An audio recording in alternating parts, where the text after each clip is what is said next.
Hi, I'm Michael Newrock, and in this lesson we're going to go over time frames. Now, we're just going to go over time frames in Metatrader. I go into time frames and higher time frames in a lot more depth in other lessons and other modules, but in Metatrader, there's two ways we can essentially change time frames. We can change them directly from the menu here. So let's just have a flick through. We've got MN for month, W1 for weekly. So that means that every one of these bars is a week. Okay, so on the monthly, every one of the bars is a month. On the daily, every one of these bars is a day. 4 hour, every one of these bars is 4 hours.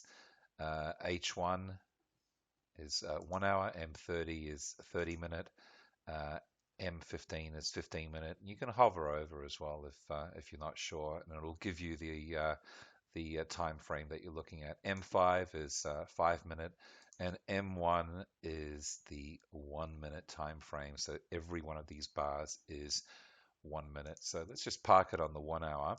Now, the other way that you can change time frames on your charts is just by clicking charts and then time frames, and then there's a flyout menu. It's actually gone to the left rather than the right, so you are unable to see it. But if you click on any of those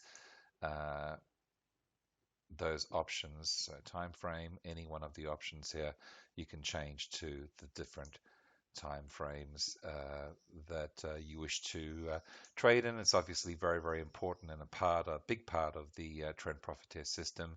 So it's a good idea to get into the habit of just assessing for yourself the different time frames, because obviously that's going to give you different perspectives on opportunities of getting into the market, and also how the market is playing out on those high time frames. For example, on the 1 hour here, you can see that the price has been drifting pretty much to the downside. Okay, whereas say on the weekly, it's been overall going up since 2012.